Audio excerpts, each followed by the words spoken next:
video is prepared by Mey Qi, Nur Aliya, Mohamad Aizuddin, Suhada, Dharshini A Ramu from Group 5. Our topic is unemployment. Unemployment is the condition where individuals actively seeking work are unable to find employment. It signifies the absence of job opportunities for those who are willing and available to work.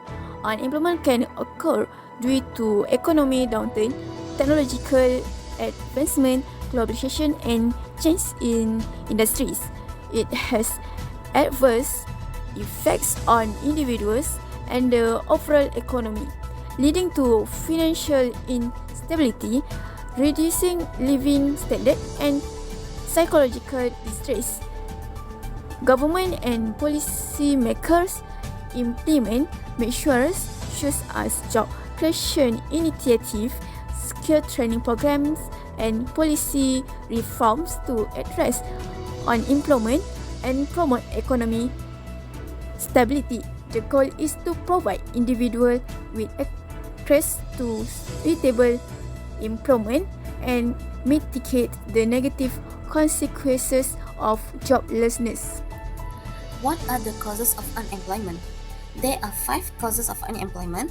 First, frictional unemployment. Second, seasonal unemployment. Third, structural unemployment. Fourth, technological advancement. And finally, demand deficient unemployment. First, we will see frictional unemployment. It's happen when workers are unemployed for short terms. For example, a contract worker who work under a company for certain months only and will be find a new position for gain knowledge. Frictional unemployment causes by generous unemployment benefits and good employment prospects. Second, seasonal unemployment is unemployed at a certain time of the year. For example, renovation worker who work for a certain days only and will be become an unemployed for other days. Third, structural unemployment. It's the pattern of demand and production changes leaving under worker unemployed when they are unqualified. It's mostly seen by their qualification by their successful by their subjects in universities. Fourth, technological advancement. It means jobs that replaced by robots. It's because it happens when there is the changes of in technologies. And finally, demand deficient unemployment. It will be higher when an economy is in recession, and it's commonly happen nowadays. It's not only because of economy but there are 5 causes of unemployment. First, frictional unemployment. Second, seasonal unemployment. Third, structural unemployment. Fourth, technological advancement. And finally, demand deficient unemployment. First, we will see frictional unemployment. It's happen when workers are unemployed for short terms. For example, a contract worker who work under a company for certain months only and will be find a new position for gain knowledge. Frictional unemployment causes by generous unemployment benefits and good employment prospects. Second, seasonal unemployment is unemployed at a certain time of the year.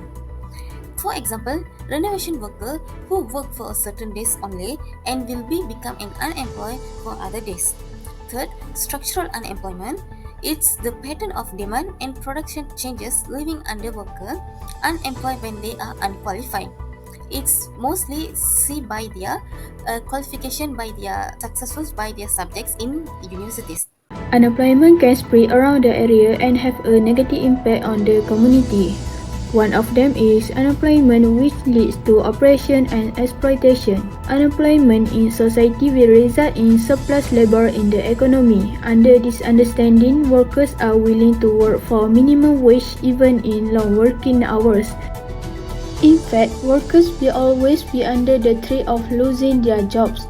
The next effect of unemployment on society is psychological problems. Psychological problems are conditions characterized by an abnormal thought, feeling, and behavior.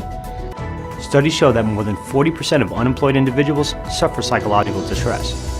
More alarmingly, the stress created during unemployment not only affects the individual, it alters or ends their career path and brings uncertainty and anxiety to their family. Many of you may be thinking, of course individuals are distressed. They're unemployed. That view assumes that the effect is merely temporary. The third effect of unemployment is to increase the crime rate. When unemployed, individuals face financial problems to meet the necessities of life. Therefore, it increases their motivation to commit crimes. Research shows that a 1 percentage point increase in the unemployment rate causes the property crime rate to increase by 1.8%. Due to the lack of job opportunities, the community, especially the youth, is forced to engage in illegal activities such as armed robbery, drug trafficking, gambling, and prostitution to earn money easily. For example, in Somalia, the risk of piracy and the formation of armed terrorist organizations was largely fueled by unemployment due to decades of political instability.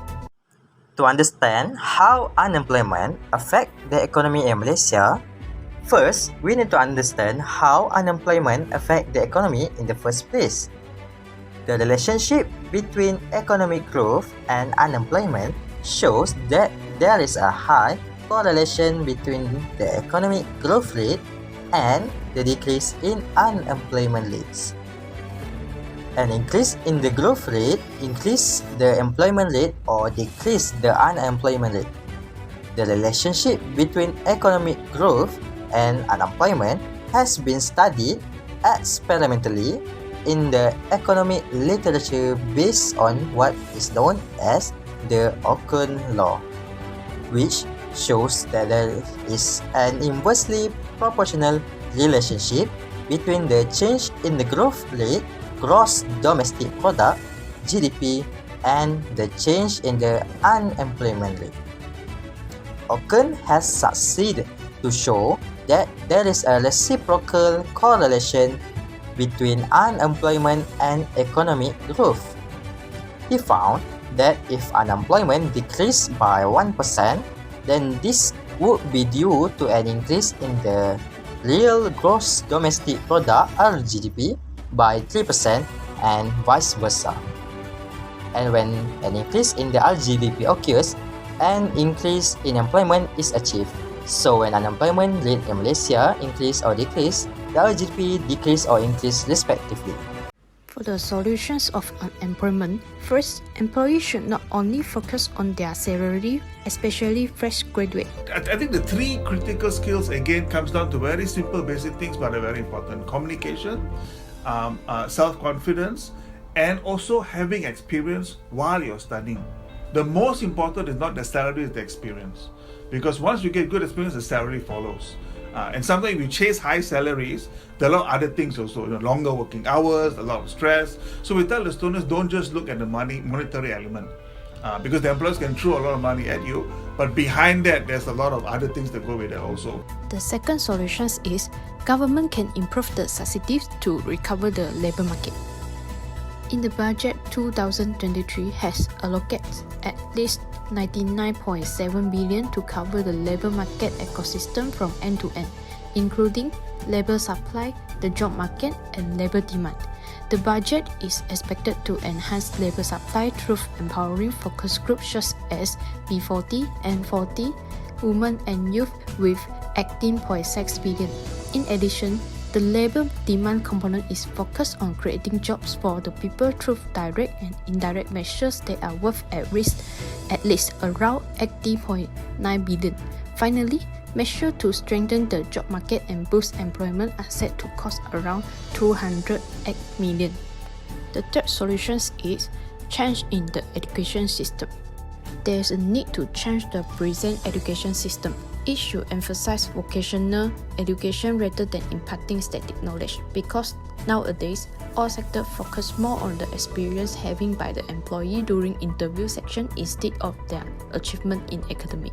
The lack of emphasis of vocational education and training that will cause us to have a high youth unemployment rate. However, college and universities still should be available to students who wish to achieve higher education.